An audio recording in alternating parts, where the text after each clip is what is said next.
But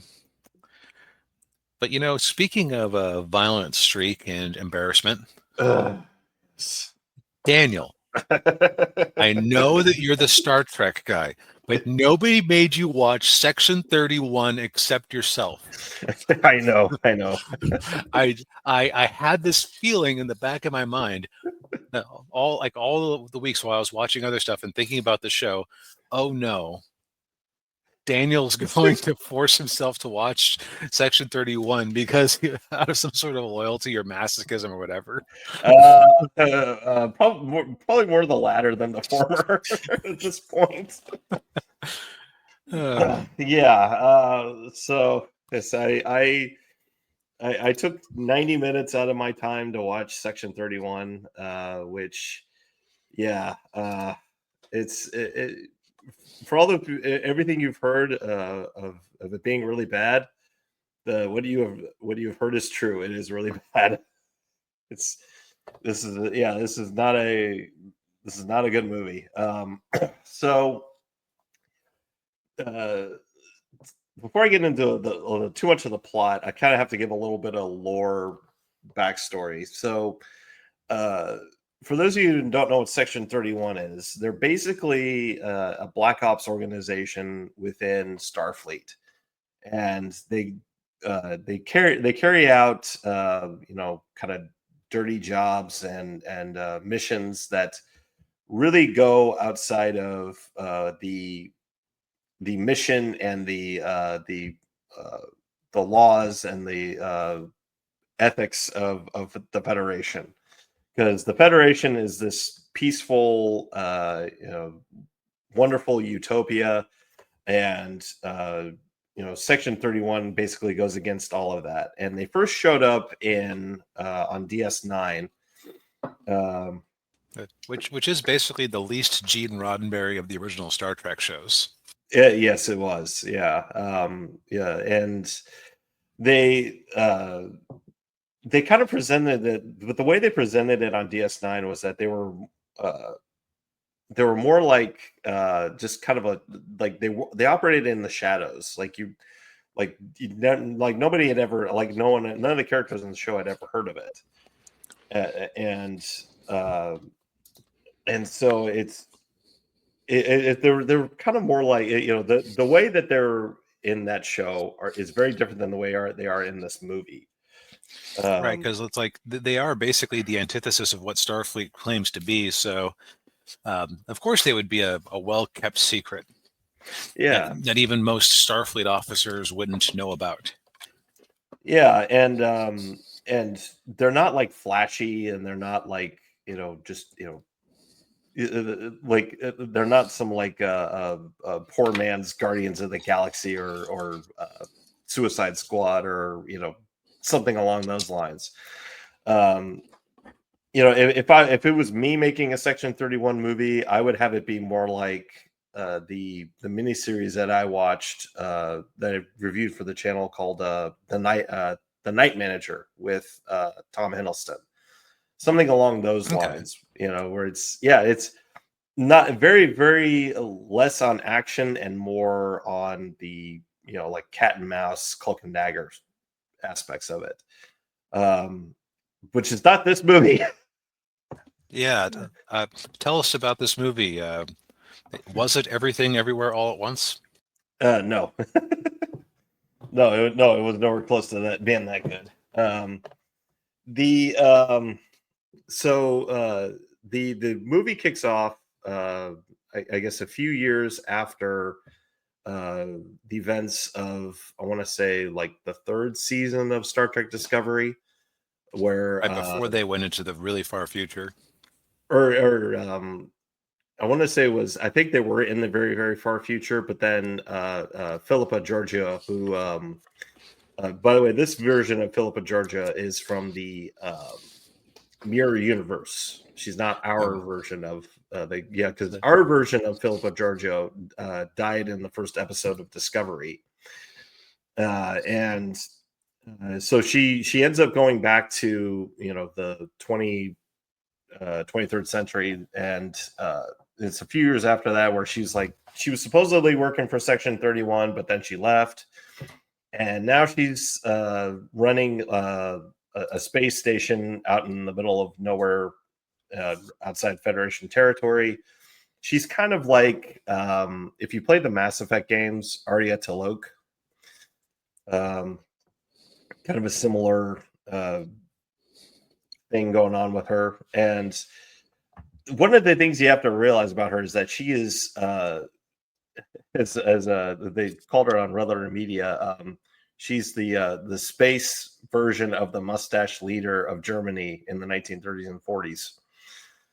She's not a nice person, and when she was the emperor of the Terran Empire, she killed a lot of people.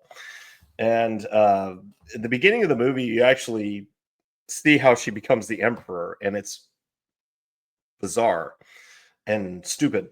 So in the Terran Empire, how they choose the new emperor is they have like a Hunger Games battle royale type of competition. And so basically the Hunger Games. Yeah, the Hunger Games. And she survived it, and so did her along with her, I guess, boyfriend.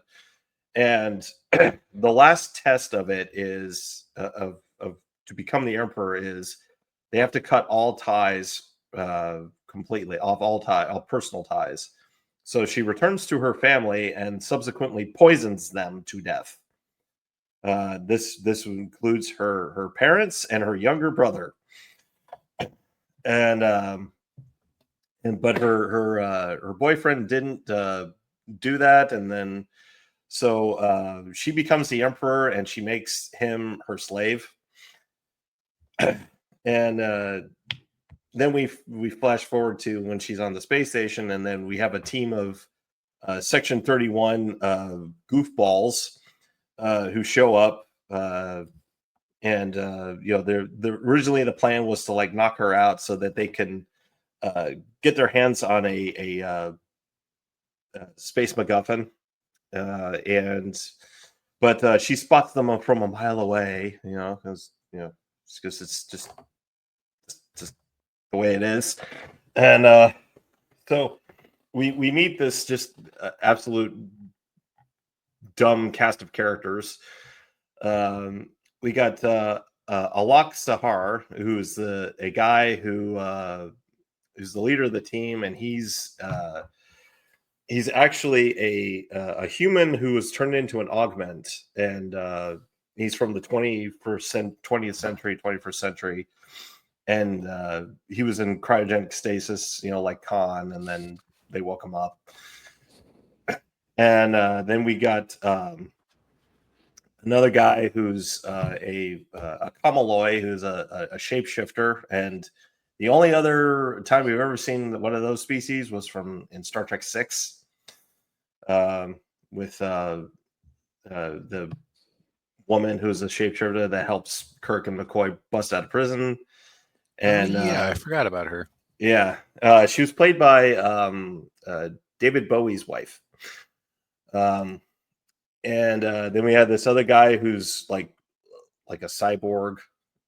He's got like a bunch of mech stuff all over him, and then another like a parasite dude who's inside of a Vulcan, and a Delton, who's that's the bald, like the bald chick from the motion picture, and we also, last but not least, there's a Starfleet officer in there, Lieutenant Rachel Garrett, who, if you are really in the know of Star Trek lore, she eventually becomes the captain of the Enterprise C. And so basically the whole plot of the movie is just this group of idiots trying to get this super space weapon that Giorgio actually had created as a deterrent to keep her enemies from trying to overthrow her. And it was made by her boyfriend that she turned into a slave, and then he poisons himself, but then we realize that no, he faked his death, and he's actually the one who wants the super weapon and is going to use it to like destroy the Federation, and then have the Terran Empire come through this breach and invade. Yeah, that's pretty much it. Man, you made it sound so interesting and accessible. Yeah. It sounds like it has a lot of weirdly deep cuts. Yeah, it's there's so like there are a lot of like things that happen. So they're like like you have characters who betray other characters, and you have like characters who die, and then you have this unearned emotional arc with between Philippa and Zan, who's the San, who's the boyfriend turned slave who was now the villain. And it's just like this was the whole movie feels like it was written by an 11-year-old, like an 11-year-old Star Trek fan. Like their understanding of how society and government would actually work. Yeah, pretty much. Yeah, it plays out like something like I would have written as an 11-year-old. Like if I was writing a Star Trek story, it would probably be something like this. The biggest dent against it is that even my one coworker who really likes the new Star Trek stuff and has no problem with Alex Kurtzman, and even took a little bit of offense when I said, "Can Alex Kurtzman only destroy so many franchises?" Then he questioned, "What franchises did he destroy?" And he refused to accept Star Trek as one of them. He hated this movie. Yeah. That should probably tell you all you need to know. This is. I would say that this is by far the worst Star Trek movie ever made. I would rather watch Star Trek 5 100 times than watch this movie again. Well, yeah, I mean, at least if you watch Star Trek 5, you get Kirk. That's true. Yes. And there are some redeeming. Star Trek 5 does have some redeeming qualities to it. Not many, but it does have some redeeming qualities. This movie doesn't. It's trying to be. It's trying to be like Star Trek with like I said, with like Suicide Squad or Guardians of the Galaxy, and it's like those things are not compatible. Like Star Trek is not compatible with something like Guardians of the Galaxy. I find it very funny. Okay, so I've argued for a while that gaming has been chasing the original Destiny's business model of microtransactions and 10-year games or whatever. Yeah. I feel like the equivalent is everyone keeps trying to be Guardians of the Galaxy / Suicide Squad. And it's just like, it's not, it is a limited formula that worked all right in its original context. You can't just apply it to other things. Most writers do not have the skill set to write a good heist / doomed adventure story. Right. Yeah. Yeah. No, that's very true. And this movie proves that. I mean, it's this just, oh God.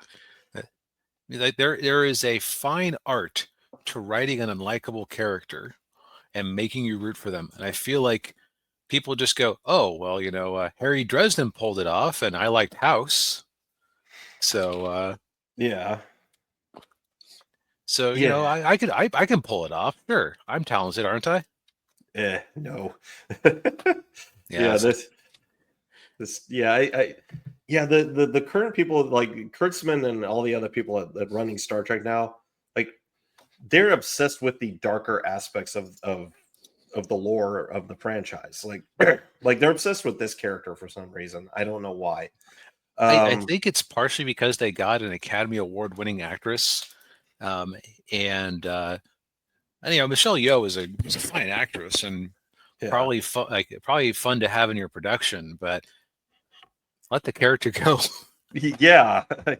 Well, and well, the other two is that this was supposed to be a series.